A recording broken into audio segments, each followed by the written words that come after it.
જય શ્રી રામ મિત્રો। તો આજે આપણે હોળી મહોત્સવમાં જઈએ છીએ। ત્યાં જઈને આપણે હોળી માતાનું પૂજન કરશું। પૂજન કરીને તેમની પ્રદક્ષિણા પણ કરશું। તો આપણે હોળી માતાના મહોત્સવમાં જઈએ છીએ ને ત્યાં તમને હોળી માતાનું પૂરેપૂરું વ્યૂ બતાવીશ। હોળી માતાના પ્રાગટ્યના દર્શન પણ કરાવીશ। ચાલો આપણે ત્યાં જઈએ હોળી માતાના દર્શન કરવા। તો મિત્રો આપણે આવી ગયા છે હોળી મહોત્સવમાં। જો અહીં પહોંચી ગયા છે આપણે, બરાબર છે। તો હોળી આપણે જો પ્રાગટ્ય થઈ છે તે જોઈ રહ્યા છીએ। બધા લોકો છે તે પ્રદક્ષિણા કરે છે, પૂજા પણ કરે છે। બધા જો પ્રદક્ષિણા પણ સાથે કરે છે બધાય ને પૂજા પણ કરે છે।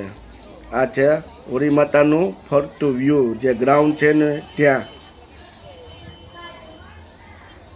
આપણે જો હોળી માતા પ્રાગટ્ય થઈ ગયા છે। તો હવે આપણે પૂજા કરીશું, હોળી માતાની પૂજા કરીશું। તો એમાં પતાસા છે, ખજૂર છે, ધાણી છે ને શ્રીફળ છે। તો શ્રીફળ આપણે વધારીશું। હવે જો આપણે શ્રીફળ વધારીએ છીએ,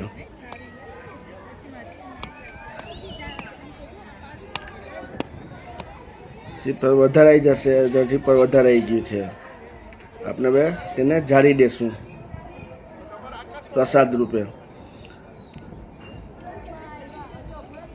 આ આપણે હોળી માતાનું વ્યૂ છે, તે પ્રાગટ થઈ ચૂક્યા છે।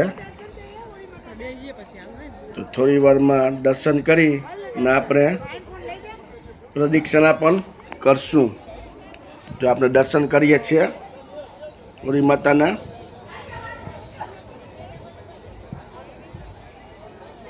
બધા પ્રદક્ષિણા કરે છે। તો આપણે પણ હવે પ્રદક્ષિણા માતાની અગ્નિદેવના ફેરા ફરશું।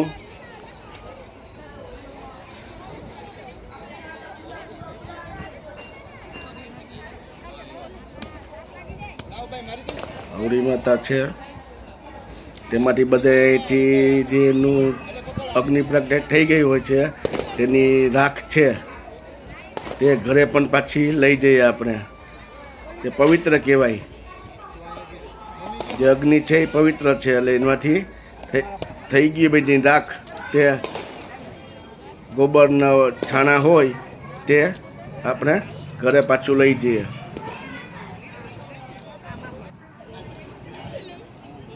જો આપણે પ્રદક્ષિણા હવે કરીએ છીએ, તો જો આપણે પ્રદક્ષિણા પણ કરીએ છીએ, પછી અહીંથી નાનું છાણું હોય ને ગરમ, એ લઈ ને ઘરે જઈ ને નાની પણ હોળી બધા કરે છે। તે બરકત આપે છે, સુખ શાંતિ અને સમૃદ્ધિ આપે છે।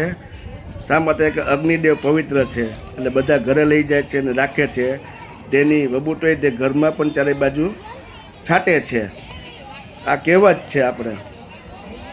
એટલે હોળી માતાના દર્શન કરી લીધા આપણે। જો આપણે આવીએ છીએ, પ્રાગટ્ય આપણે પૂરા થઈ ગયા છે। તાપ બહુ લાગે છે, બહુ તાપ લાગે છે। જય અગ્નિ। તો મિત્રો આપણે હોળીની જે બધા પ્રદક્ષિણા કરે જ છે, અત્યારે હોળીની મોજ મજા મારે છે। હોળી વર્ષમાં એક વખત આવે છે એટલે બધી મજા કરે છે। બધું પૂરો અમારો આખો ફેમિલી બધા હોળી માતાના દર્શન કરે છે ને પ્રદક્ષિણા પણ કરે છે। જો આ સામે જોઈ રહ્યા છે તે આપણો પરિવાર છે, બધા આવે જ છે, નજરે આપણે જોઈ રહ્યા છીએ।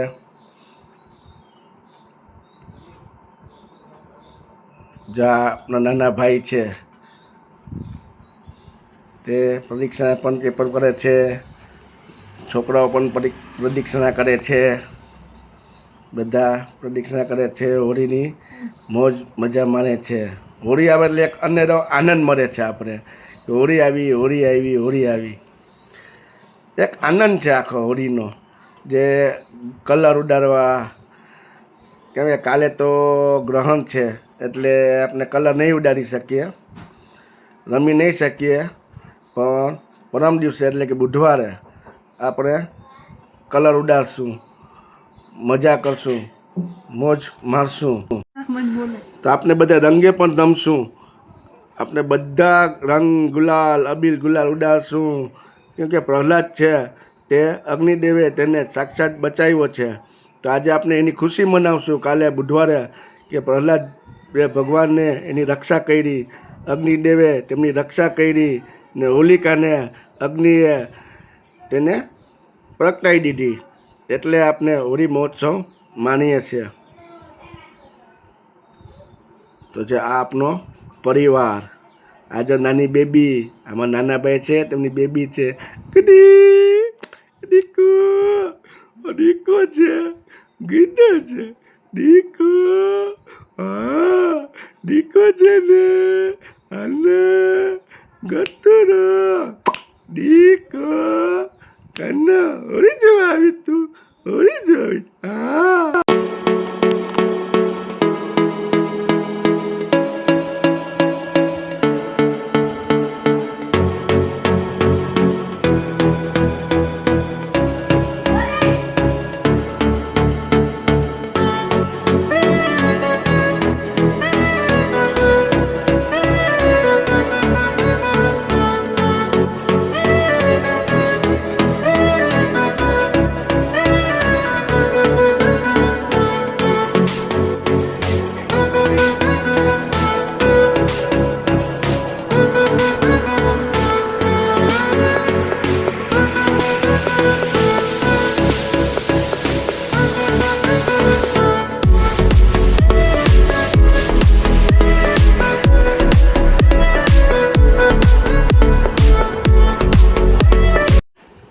તો મિત્રો, આપનો હોળી મહોત્સવ કાર્યક્રમ અહીં પૂર્ણ કરીએ છીએ.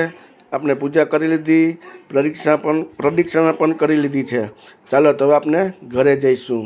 તો હવે મિત્રો, વિડીયો સારો લાગ્યો હોય તો લાઈક કરો, કમેન્ટ કરો, શેર કરો, સબસ્ક્રાઈબ કરો.